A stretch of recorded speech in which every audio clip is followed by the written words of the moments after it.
But as a default, women find the way that men talk to be aggressive. Cut to what it is you need to do. Be aggressive, aggressive. Just go straight to it. The way that women talk to be boring. But at a certain point in the conversation, we have to move to direct communication. The women are anxious because the men are so direct.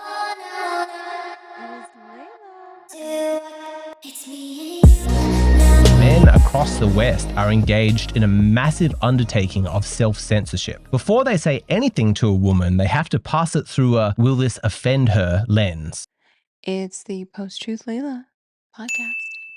Today we're going to be talking about female behavior, socialization, patriarchy, oppression, indirect communication. I wanted to I just can't deal. I can't deal with it. I can't deal with it because I just personally like to be direct. It's just me. It's my personality. I was told I should probably not be so direct. That's bullshit. I don't think that really works. I don't know. This feeling you're in a conversation with lots of women and you can just sense that your true thoughts, your opinions are not welcome, so you stay silent. Direct communication from men to women is not welcome. Feminists have even invented the term mansplaining, designed to disincentivize. Yeah, direct communication is not favorable in most situations. Like most relationships, most people they don't like direct communication. People don't like it. They don't like things that will potentially resolve whatever issue it is. Designed to disincentivize any men from communicating in a direct manner. It's because they don't have the patience to communicate their thoughts in a feminine way. It's too slow, it's too boring, it's too performative. Yeah, this I resonate with because I do think the whole passive aggressive way of communication, I just find it abhorrent. I feel like it's very slow. The like trying to talk to someone who's triggered is just like, what are we doing? We're wasting our time. So this whole gentle, slow, circular, yeah, I don't like that. I don't like it. Men and women communicate differently. For women, disagreement in a conversation is not safe. That's terrifying. It could lead to social banishment. Isolation is very scary for women. It frightens them, the thought of being alone. Like there's so many examples of this. It's very, very few films or shows where you can see women who have a healthy sense of disagreement or criticism of the other person in a way that's not, I'm just trying to undercut you and make you feel bad about yourself. It's a way of, I'm trying to help you improve.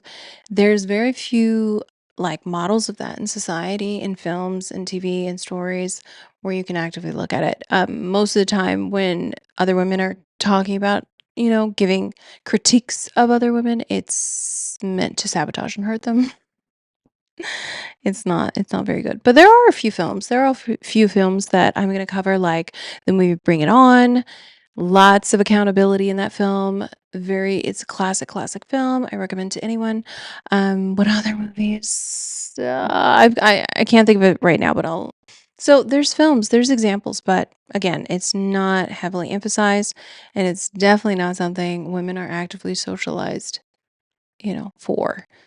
It's not politically correct to say this, but as a default, women find the way that men talk to be aggressive, and men find the way that women talk to be boring. This is a big problem in corporate environments for both genders. The women are anxious because the men are so direct. They're constantly stressed that people must be upset with her. And the men are frustrated because they just want to get the task done. They don't have the patience to be all soft and gentle. So what do you do when men speak to communicate truth and women speak to promote social harmony, because these are contradictory goals?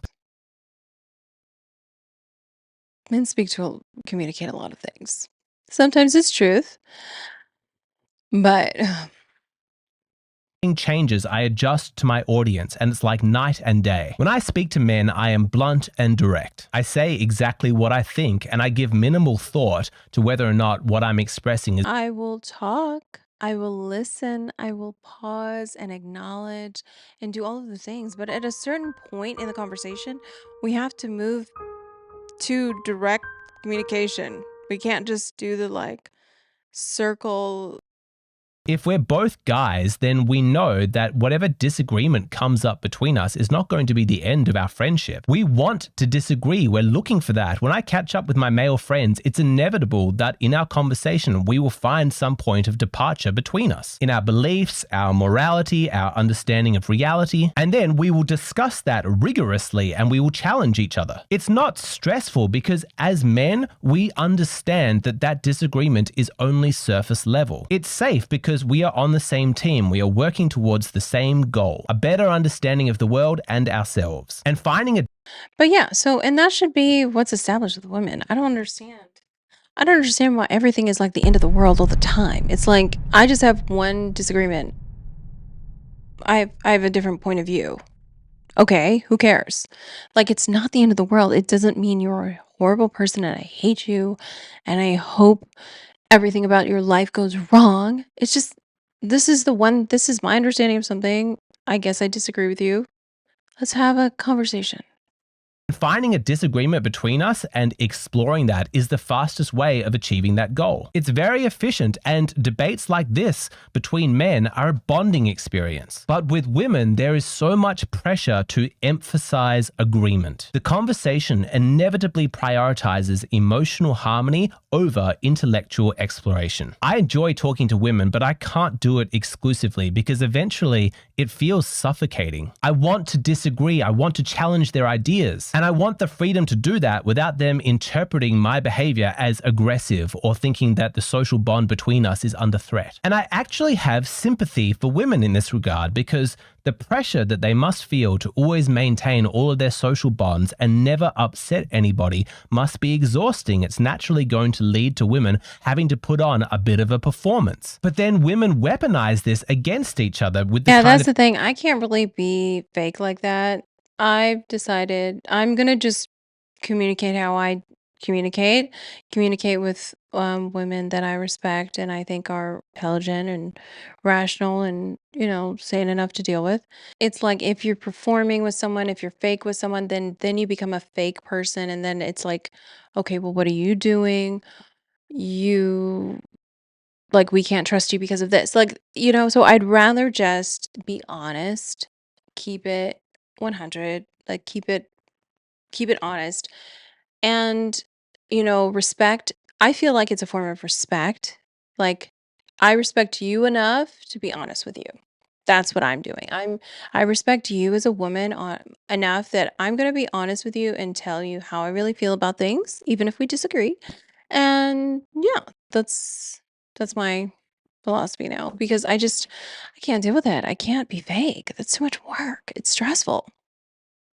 But then women weaponize this against each other with the kind of insults that they level, like, she's so fake, she's so two faced, she's such a chameleon. Yeah, she's doing what she feels like she needs to do to make sure that nobody is upset with her. She is putting on a bit of a performance. I notice myself doing it when I'm talking to women. I would never actually lie, but I do find myself suppressing my more strongly felt opinions and dumbing myself down, like pretending to discover ideas in real time so that the woman feels included. I can't tell you how many conversations I've had with women where they're expressing some opinion about something and my internal monologue is thinking, are you kidding me? Like, this is just the stupidest, most anti-scientific thing I've ever heard. And if I was talking to a man, I would probably say that. But when I'm talking to a woman, I find myself like nodding my head going, yeah, right. Like, yeah, I totally see where you're coming from. But I guess for me, like, I always get stuck on this point, like, da-da-da-da-da, like, what do you think about that? And I feel dirty doing it because it's not genuine. I'm not asking her opinion because I'm genuinely confused about what I think. I have mental clarity.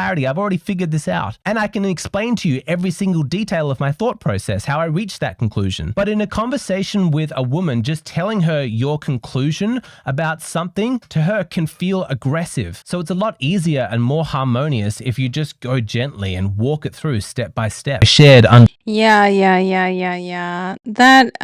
Yeah, I can see that. And it is condescending. It's very condescending. I don't like that either. I don't like that either. It's like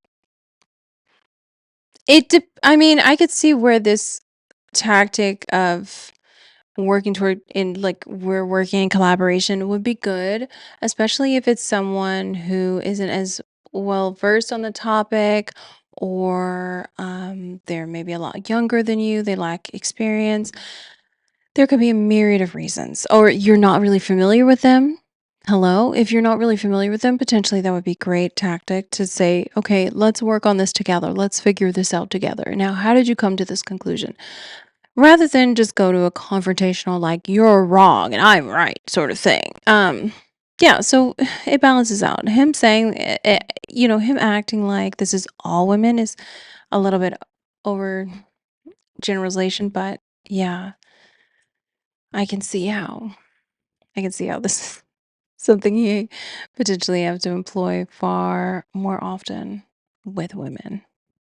Women do not like feeling lectured to or, God forbid, mansplained. So I frame it like we are collaborators. We're working together and we're finding a shared understanding. I can't do it for too long because it's exhausting. It's one of the reasons why I created the Hero Circle. Okay. For me, at the end of the day, there's a reason women develop these sort of strategies, the passive aggressiveness, the indirect communication, so on and so forth. There's like there's like evolutionary reasons for it if you look at society. If you look at, some of the factors that went into whether or not a woman could live or starve to death or be sent to the cold palace for the rest of her life. Um, there's a lot of things. So what I do know is that I think that it would be really advantageous if women could work on being able to handle directness, being able to handle criticism, be able to just cut to what it is you need to do. You don't always have to be passive aggressive. You could just be aggressive aggressive. Just go straight to it. And, solve a lot of problems a lot faster. And just not be shy about it. Like, you don't always have to, like, oh, I won't be your friend if you're too direct. It's like, why? So, I don't know. Just let me know what you think about the whole female direct communication and female communication styles, and how you think they developed in the good and bad. I would love to hear. All right. It's Layla. You can find me on Substack, Twitter, X, sometimes YouTube, and Patreon. Share this with someone.